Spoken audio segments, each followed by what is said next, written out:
Qu'est-ce qu'il y a, hein? Je suis en manque de mes amis. Attends, t'as fait une soirée avec tes copines il y a 2 jours? Non, mais c'est mes potes que je veux voir. Sympa pour elles. Ah, mais c'est pas ça, c'est mes potes garçons, mâles, testostérone que je veux voir. Sympa pour Bob.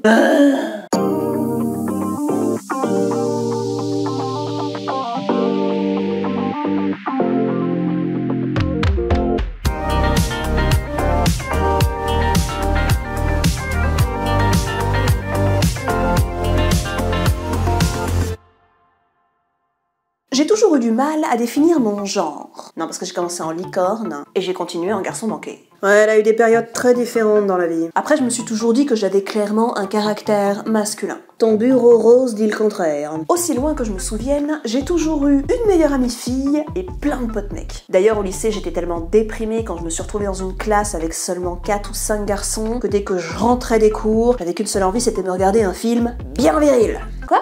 Oh bien sûr qu'il y aura un top 5. Bon, déjà, j'avais des goûts de garçon. Quand je disais Alien, Final Fantasy ou Yu Yu Hakusho à Nana, elle comprenait pas vraiment. Faut croire qu'il y avait pas masse de geekettes dans son village en Provence. Ensuite, mes expériences de fille ont pas été ouf. Hein. Ouais, parce qu'entendre y a un truc qui te fait la gueule à cause de ce que t'as dit à Bidule il y a 6 jours, ça va 2 minutes. Ah, on peut remarquer une légère subtilité entre les deux genres. Quand tu saoules un mec, il y a de fortes chances qu'il te le dise. Quand tu saoules une fille, ça finit en tweet anonyme. Quand tu confies quelque chose à un mec, c'est une tombe. Quand tu confies une chose à une fille, ça reviendra vers toi par le biais de ta meilleure pote qui l'aura entendu la copine de la sœur d'un tel qui l'a su par sa cousine. Quoique je me demande si un mec ne cédera pas sous la pression d'une nana qu'il a envie de choper. Donc voilà, à cette époque, j'étais déjà considérée comme un garçon manqué. Je jouais aux jeux vidéo, j'adorais me battre. Pas pour faire mal, hein, mais pour les techniques de combat, je trouvais ça trop cool. J'aimais les chevaliers du Zodiac, les tortues ninja, Sonic. Donc personne ne connaissait le générique dans ma classe et ça me rendait dingue. Et la phrase que j'entendais le plus à propos de moi de la part de mes potes, « Non mais toi t'es pas une fille ». Et ça me faisait super plaisir. Jusqu'au jour où je suis tombée amoureuse de l'un d'eux. Aïe. Du coup, je me suis dit, merde, faut que je sois plus féminine. Mais comment on fait ça, en fait?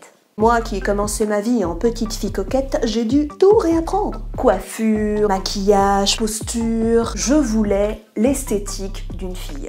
Et du coup? Hein? Bah, t'es sortie avec le mec? Ah, pas du tout. Je me suis pris un râteau. Mais c'est resté un super bon pote. D'ailleurs, quand il verra cette vidéo, il se dira peut-être « Faites qu'elle dise pas mon nom, faites qu'elle dise pas mon nom !» Du coup, je suis devenue plus féminine. Mais d'un point de vue extérieur, je devais ressembler à un camionneur en tutu. Parce que j'assumais pas du tout cette féminité, en fait. Est-ce que tu penses que c'est lié au fait que tu traînais avec des garçons et que chez un garçon, la féminité est mal assumée? Oui. Non, laisse tomber, continue. Du coup, j'ai un peu fini en neutre. J'avais un comportement très souvent masculin et je gardais une esthétique féminine discrète. Natural casual. Avec des couleurs marron ou beige, un simple jean moulant. Pas dégueu, mais tu te retournes pas, quoi. Puis avec le temps, parce qu'on va sauter des étapes, merci. J'ai enfin assumé le fait de kiffer les licornes après les avoir reniées. Le mot est fort, mais juste. Je suis donc entrée dans une phase ultra féminine.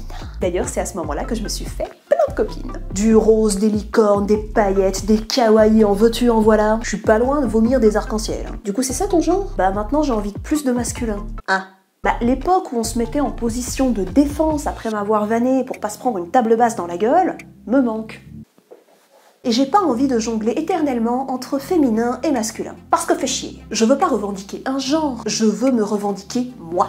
Et moi, c'est un mélange des deux. Et d'ailleurs, je pense que c'est le cas pour tout le monde. Ouais, à plus ou moins grande échelle. Donc faites simplement ce que vous aimez, ce qui vous attire, sans coller d'étiquettes de genre ou d'âge d'ailleurs. Si un mec de 22 ans kiffe le karaté et le tricot, bah qu'il aille se faire un kimono en laine. Alors c'est pas très conventionnel. Oh, en même temps, qui tu es pour lui dire que tu trouves ça bizarre? Exactement. Elle valide en plus. Donc moi, je vais trouver quelque chose pour défouler mon côté masculin, tout en gardant ma féminité. Si vous avez des idées, écrivez-nous ça en commentaire, ça va peut-être créer des vocations. Bien que j'ai quelques pistes.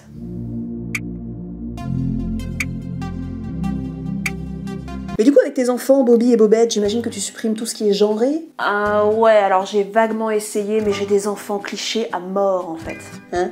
Bah t'as voiture et dragon pour Bobby et Barbie et licorne pour Bobette. Ah ouais. Après, Bobby a une Barbie. Mais c'est Iron Man quoi. Alors si vous êtes un homme, il ne vous reste plus qu'à cliquer sur le joli petit pouce bleu. Et si vous êtes une fille, cliquez sur le joli petit pouce bleu. Hein. Parce qu'attention, on a dit pas de genre, tout ça. Alors soyez vous-même, kiffez la vie, et moi je vous dis à très vite.